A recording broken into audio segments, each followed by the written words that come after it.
എന്തായാലും ശക്തന്റെ തട്ടകത്തിൽ കൗമാര കലാപൂരത്തിലെ മൂന്നാം ദിനം പൊടിപൊടിക്കുകയാണ്. സ്വർണ്ണക്കപ്പിനായുള്ള വാശിയേറിയ പോരാട്ടം തന്നെ അവിടെ തുടരുകയാണ്. 514 പോയിന്റുമായി കണ്ണൂർ ജില്ലയാണ് ഇപ്പോഴും മുൻപിലുള്ളത്. ഇന്നും ജനപ്രിയ ഇനങ്ങൾ തന്നെയാണ് അരങ്ങിൽ ഉള്ളത് എന്നാണ് മനസ്സിലാക്കുന്നത്. സൂര്യകാന്തി വേദിയിൽ നിന്ന് ലെവിൻ തന്നെ ചേരുന്നുണ്ട്. ലെവിൻ, ഏതൊക്കെ ജനപ്രിയ ഇനങ്ങളാണ് ഇന്ന് അരങ്ങിലുള്ളത്? എന്തൊക്കെയാണ് വിവരങ്ങൾ? ഈ പോയിന്റ് നില ഇപ്പോൾ എങ്ങനെയാണ്? മാറി മറിയുകയാണോ അല്ലെങ്കിൽ ബഹുദൂരം മുന്നിലാണോ കണ്ണൂരുള്ളത്? പൂക്കികളൊക്കെ തകർക്കുകയാണോ അവിടെ?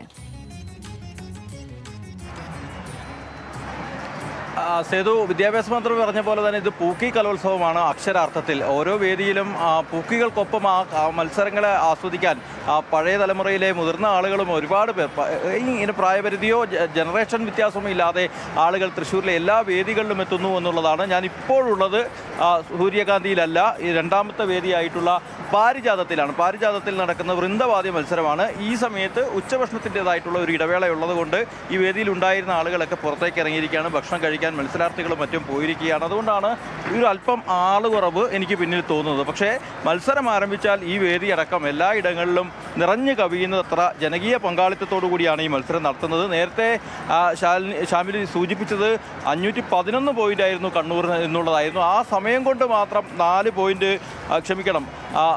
പോയിന്റ് വർദ്ധിപ്പിച്ചുകൊണ്ട് കണ്ണൂർ ഇപ്പോൾ 519 പോയിന്റ് എന്ന നിലയിൽ വലിയ കുതിപ്പ് തന്നെയാണ് നടത്തുന്നത്. എന്നാൽ വിട്ടുകൊടുക്കാൻ തയ്യാറാവാതെ 2 ജില്ലകൾ ആതിഥേയരായ തൃശ്ശൂരും കോഴിക്കോടും 511 പോയിന്റുമായി പിന്നാലെയുണ്ട്. അത്രയ്ക്കും വീറും വാശിയുമേറിയൊരു മത്സരമാണ് കലോത്സവത്തെ സംബന്ധിച്ചുകൊണ്ട് നടന്നുകൊണ്ടിരിക്കുന്നത്. സ്കൂളുകളുടെ മത്സരത്തിലും തുടക്കം മുതൽ തന്നെ ഈ ജില്ലകൾ തന്നെയായിരുന്നു ഈ കലോത്സവത്തിൻ്റെ ആദ്യ ദിനം മുതൽ മുന്നിലുണ്ടായിരുന്നത്. സ്കൂളുകളുടെ മത്സരത്തിലും മുന്നിലുള്ളത് നേരത്തെ തന്നെ 1, 2, 3 സ്ഥാനങ്ങൾ നിലനിർത്തിയ VSS ഗുരുകുലം സ്കൂൾ ആലത്തൂരാണ്. ആലത്തൂർ സ്കൂളിന് 125 പോയിന്റ്. പാലക്കാട് ജില്ലയിൽ നിന്നുള്ള സ്കൂളാണ്. രണ്ടാമത് പത്തനംതിട്ട ജില്ലയിലെ SVG VHSS കിടങ്ങന്നൂരാണ്.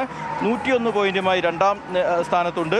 ഫാത്തിമ മാതാ ഗേൾസ് ഹയർ സെക്കൻഡറി സ്കൂൾ കുമ്പൻപാറ ഇടുക്കിയിൽ നിന്നുള്ള സ്കൂളാണ് 53 പോയിന്റുമായി മൂന്നാമതുള്ളത്. അങ്ങനെ പോയിന്റ് നില പരിശോധിക്കുമ്പോൾ തന്നെ വളരെ വാശിയേറിയ മത്സരമാണ് കഴിഞ്ഞ 3 ദിവസങ്ങളിലായി നടക്കുന്നത് എന്നുള്ളതാണ്. ഇനിയുള്ള 2 ദിവസം അത് തീപാറും പോരാട്ടമായിരിക്കും. ഇത് കലാമത്സരമാണ്. അങ്ങനെ കലാമത്സരത്തിൽ അത്രയേറെ വാശിയുണ്ടാകുമോ എന്നുള്ളതൊക്കെ നമുക്ക് ആലോചിക്കാമെങ്കിലും പക്ഷേ തീ പാറുന്ന പോരാട്ടം തന്നെയാണ് നമുക്കിവിടെ കാണാൻ കഴിയുന്നത്. 2020 ക്രിക്കറ്റിൻ്റെ ഫൈനൽ മത്സരത്തിൻ്റെ പ്രതീതിയാണ് ഈ പോയിന്റ് നില പരിശോധിക്കുമ്പോൾ നമുക്ക് കാണാൻ കഴിയുന്നത്. അത്രയേറെ വലിയ വാശിയോടുകൂടിയാണ് കാര്യങ്ങൾ മുന്നോട്ട് പോകുന്നത്. ഏതായാലും എല്ലാ വേദിയിലും ജനകീയ പങ്കാളിത്തമുണ്ട്. മത്സര വ്യത്യാസം, ചില ഗ്ലാമർ ഇനങ്ങളൊക്കെ കലോത്സവങ്ങളിലുണ്ട്. ആ ഗ്ലാമർ ഇനത്തിനപ്പുറം പല വേദികളിലും കലാപ്രകടനങ്ങൾ കാണാനും ആസ്വദിക്കാനും ഒരുപാട് ആയിരക്കണക്കിന് ആളുകൾ എത്തുന്നു എന്നുള്ളതാണ്. സാഹിത്യരചനാ മത്സരങ്ങളും ചിത്രകലാ മത്സരങ്ങളും ഒക്കെ ഒരു വശത്ത് നടക്കുന്നുണ്ട്.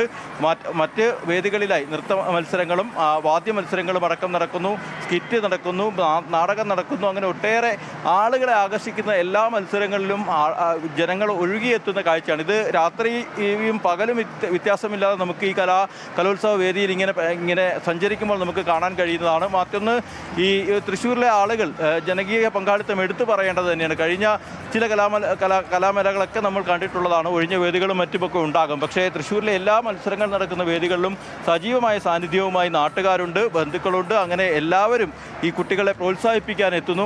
മറ്റ് ജില്ലകളിൽ നിന്ന് എത്തുന്ന വിദ്യാർത്ഥികൾക്ക് പോലും വലിയ രീതിയിലുള്ള പ്രോത്സാഹനം തൃശ്ശൂരിൽ കിട്ടുന്നു എന്നുള്ളതാണ് എടുത്തു പറയേണ്ടതായിട്ടുള്ള കാര്യം. മന്ത്രിമാരുടെ മുഴുവൻ സംഘവും ഇവിടെ പ്രവർത്തിക്കും. സംഘാടക സമിതി ചെയർമാനായിട്ടുള്ള മന്ത്രി കെ രാജൻ, വിദ്യാഭ്യാസ മന്ത്രി വി ശിവൻകുട്ടി, പൊതുവിദ്യാഭ്യാസ വകുപ്പ് ഡയറക്ടർ NSK ഉമേഷ്, അങ്ങനെ ഉദ്യോഗസ്ഥരും ജനപ്രതിനിധികളുമായിട്ടുള്ള ആളുകളെല്ലാം നിറഞ്ഞു നിന്ന് സകല വേദികളിലും എത്തി കുറ്റങ്ങളും കുറവുകളും ഇല്ലാതെ ഈ കലാമേള മുന്നോട്ട് കൊണ്ടുപോകാനുള്ള എല്ലാ തയ്യാറെടുപ്പുകളും പോരാട്ടമാണ് ഉള്ളത്. മൂന്നാം ദിനവും പോരാട്ടം തുടരുകയാണ്. ജനപ്രിയ ഇനങ്ങളൊക്കെ വേദിയിലുണ്ട്.